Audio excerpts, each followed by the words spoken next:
सुप्रभात बच्चों, मैं आपकी हिंदी की अध्यापिका हूँ और मैं आपको अब से हिंदी पढ़ाऊँगी। आप मेरे साथ हँसते-हँसते, मज़े करते हुए हिंदी पढ़ेंगे।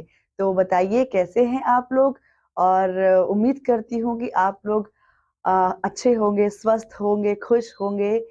तो चलिए इसी खुशी के साथ हम अपनी हिंदी की कक्षा की शुरुआत करते हैं। तो हिंदी की कक्षा की शुरुआत हम वर्ण, व्यंजन और वर्णमाला से करने वाले हैं। तो हमारा पहला पाठ है वर्णमाला। तो इसकी शुरुआत करते हैं हम स्वर से। अब जो हमारी वर्णमाला है, वर्णमाला का पहला भाग है स्वर। तो स्वर क्या होते हैं? आप सबने सुना होगा, पढ़ा होगा। अ से अनार, आ से आम, आहा तक आप सबने पढ़ा होगा। उन्हीं को क्या कहते हैं? स्वर कहते हैं। अब जैसे देखिए यहाँ पर है अ से अनार, अ इसका इसका स्वर क्या है? अ। इसको हम बहुत ही आसानी से, नरमी से बोलते हैं। इसको बोलने के लिए हमें अपने गले को ज़्यादा दबाव देने, ज़ोर देने की ज़रूरत नहीं पड़ती।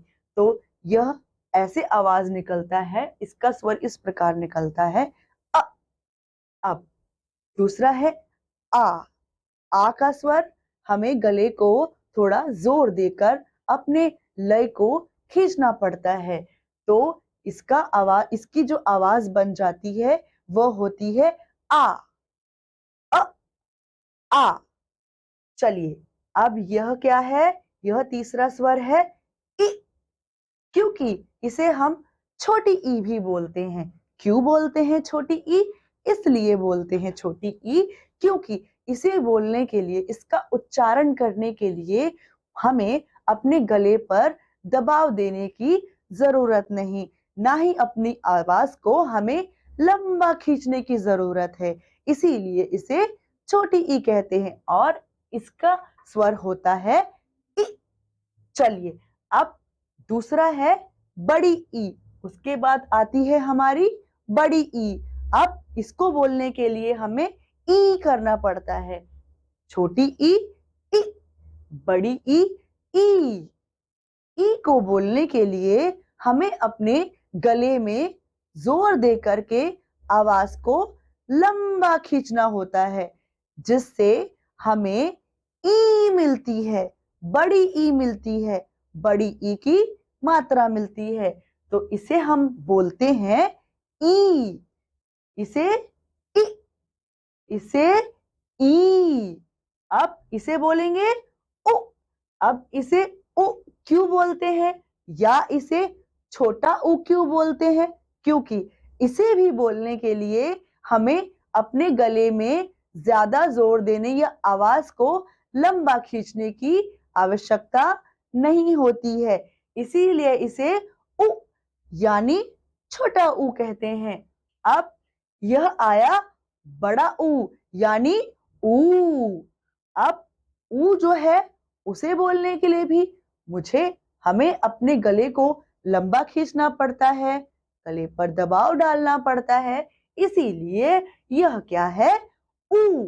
बड़े ऊ की मात्रा यानी बड़ा ऊ है। अब आता है यहाँ पर, आप देख सकते हैं ऋ से ऋषि। आपने ऋषि पढ़ा है, ऋषि सुना है। री, री। जो ये हलंत आप देख रहे हैं, ये क्या है? इसी को बोलते हैं री। अब री बहुत अनोखा है। री को बोलने के लिए हमें न ज्यादा दबाव देना पड़ता है, न आवाज खींचनी पड़ती है। हाँ, थोड़ा बल से, दृढ़ता से उसे बोलना पड़ता है, जैसे री, री। अब अगला स्वर है ए, यानी कि ए बोलते हैं। ए इसीलिए बोलते हैं क्योंकि इसमें एक मात्रा हम लगाते हैं। जब हम इसका प्रयोग करेंगे आगे चल करके, तब हम इसमें एक मात्रा लगाएंगे। ठीक है। अब छोटा ए है, इसके लिए भी हमें ज्यादा गले पर जोर देने और इसे खींचने की आवश्यकता नहीं है। इसीलिए इसे भी हम ए बोलते हैं और इसे बोलते हैं ए। इसे ए, इसे ए, ए, ए, ए में क्या है, हमारी जो आवाज है, आवाज का स्तर थोड़ा ऊपर जाता है, इसीलिए इसे हम ए बोलते हैं। अब आते हैं अगले स्वर ओ के ऊपर। ओ यानी के एक डंडा, एक मात्रा। आ में अगर हम एक डंडा और एक मात्रा लगाते हैं तो वह क्या बन जाता है बच्चों? वो बन जाता है ओ। ओ यानी के ओ। अब अगला है हमारा स्वर आओ। आओ में क्या होता है? आओ में अब देखिए आप, दो मात्रा है और एक डंडा है, इसीलिए इसकी आवाज क्या बनती है? आओ। आओ। अब अगला हमारा स्वर है अंग। अंग तो क्या है? सिर्फ एक मात्रा है, एक बिंदु है, बिंदु को हम अंग बोलते हैं। अगला आहा। आहा क्या है?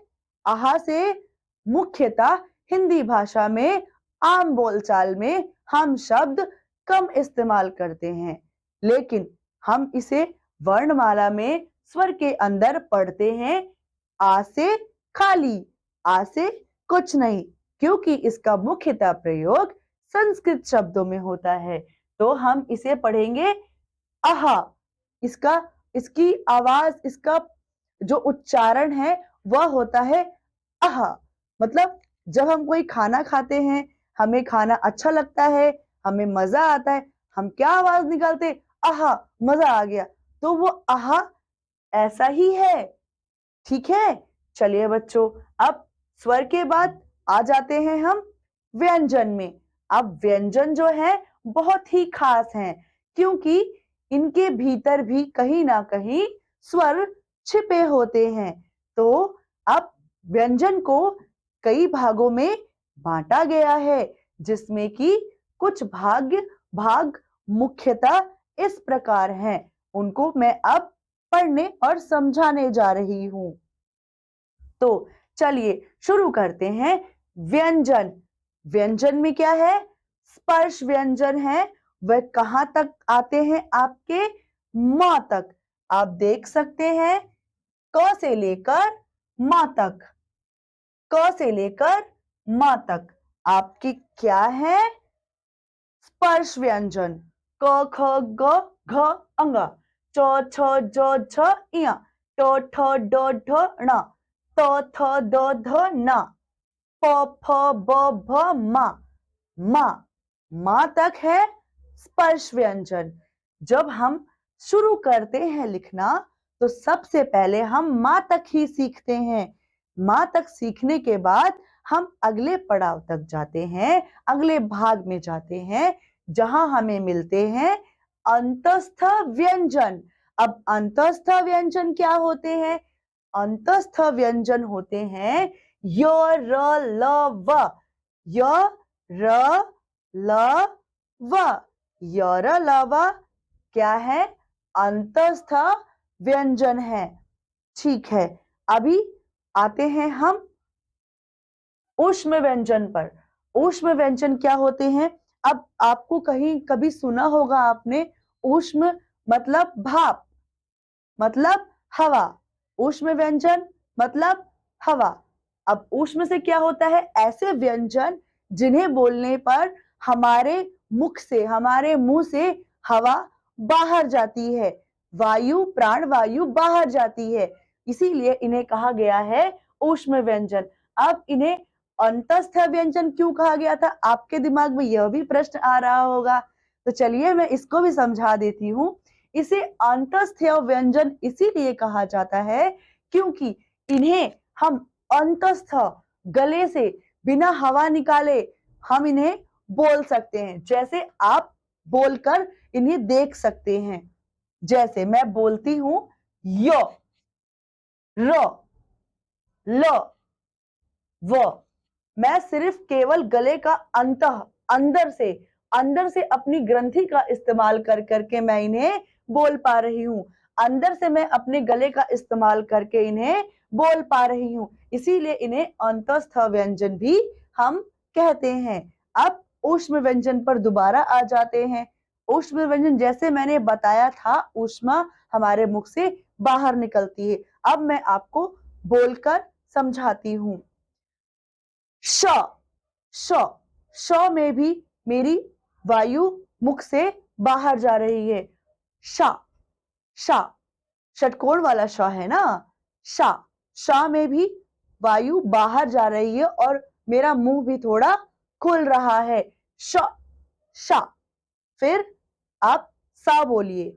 सा बोलने में भी आपकी वायु बाहर ही जाती है। आपके मुंह से एक गर्म हवा निकलती है जिसे हम ऊष्म कहते हैं। स। अब स बोल के देखिए। सा बोलने में भी हर 100% आपकी हवा मुख से ऊष्मा के रूप में बाहर आती है। ह तो ह में भी आती है। ह में भी ऊष्मा मुख से बाहर आती है, इसीलिए इनको हम ऊष्म व्यंजन कहते हैं, क्योंकि इनका जब हम उच्चारण करते हैं तब उच्चारण करते समय हमारे मुख से ऊष्मा बाहर आती है, गर्म हवा बाहर आती है। मैं एक बार फिर बोल के समझाती हूँ। श, शा, स, ह। ठीक है बच्चों, अब आगे चलते हैं तो हमें मिलता है संयुक्त व्यंजन। अब संयुक्त व्यंजन आप सोच रहे होंगे कि क्या होता है। ठीक है, तो संयुक्त व्यंजन होता है, संयुक्त का मतलब होता है जो एक अकेला ना होकर के कई शब्दों व्यंजनों से कई स्वरों से जो मिलकर बनता है उसे हम कहते हैं संयुक्त व्यंजन। अभी क्ष है, क्ष जो है वो स्वतंत्र नहीं है, वह मिलकर बना है अन्य व्यंजनों की सहायता से। क क्ष अ क्ष। समझे बच्चे। अब देखिए त्र, जो त्र है यह भी अकेला स्वतंत्र नहीं है, यह भी अन्य व्यंजनों की सहायता से बना है, उनकी संयुक्ति लेकर के बना है। त्र। अब देखिए अगला व्यंजन है हमारा संयुक्त व्यंजन के भीतर ज्ञ, ग य अ। तो ज्ञ है, यह भी अन्य व्यंजनों की सहायता से बना है, ज्ञ। अब अगला हमारा व्यंजन है श्र, श्र, श र अ, श्र। यह भी अन्य व्यंजनों की सहायता से बना है, इसीलिए यह भी संयुक्त व्यंजन हुआ।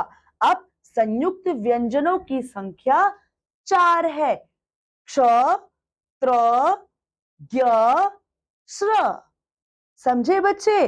अभी हमारे पास 2 अन्य अतिरिक्त व्यंजन बचते हैं, जिन 2 अतिरिक्त व्यंजनों का हम इस प्रकार उच्चारण करते हैं जैसे ढ, ढ। अब अतिरिक्त व्यंजन हम इन्हें इसीलिए कहते हैं क्योंकि यह, आप यहां देखिए ड है, ढ है। अब क्योंकि इनके नीचे हमने बिंदु का प्रयोग किया है, इसीलिए हम इन्हें अतिरिक्त व्यंजन की श्रेणी में रखते हैं। यह अन्य व्यंजनों से अपनी अलग पहचान बनाने में कामयाब होते हैं। तो बच्चों, आज हमने कितने अच्छे से पढ़ा स्वर और व्यंजन। आप एक बार दोहराई कर सकते हैं। हमने स्वर पढ़े थे आवाज उच्चारण के साथ, अ, आ, इ, ई, उ, ऊ, रि, ए, ओ, आओ, अंग, आहा। ठीक है बच्चों, अब व्यंजन का भी एक बार उच्चारण सहित दोहराई कर लेते हैं। तो हमने जैसे समझा और पढ़ा था, स्पर्श व्यंजन में है क, ख, ग, घ, अंगा, च, छ, ज, झ, इया, ट, ठ, ड, ढ, ना, त, थ, द, ध, ना, प, फ, ब, भ, मा। बस मां तक हमारे क्या है, स्पर्श व्यंजन। क्यों है, क्योंकि हमें पूरे मुंह को स्पर्श करना पड़ता है इनका उच्चारण करने के लिए, इसीलिए बच्चों इनको हम स्पर्श व्यंजन भी कहते हैं। चलिए, अंतस्थ व्यंजन जैसे हमने आप समझा था, अभी हमारे 4 अंतस्थ व्यंजन होते हैं, य, र, ल, व। ठीक है। ऊष्म व्यंजन, ऊष्म व्यंजन भी 4 होते हैं। उच्चारण श, श, स, ह। अब आइए संयुक्त व्यंजन, संयुक्त व्यंजन भी अब 4 ही होते हैं हमारे। संयुक्त व्यंजन में है क्ष, त्र, ज्ञ, श्र। अतिरिक्त व्यंजन, अतिरिक्त व्यंजन में है हमारे ड, ढ। अब इनके नीचे बिंदु का प्रयोग है, इसीलिए ये अपनी एक अलग पहचान रखते हैं अतिरिक्त व्यंजन के रूप में। तो बच्चों, आज हमने क्या अच्छे से पढ़ा?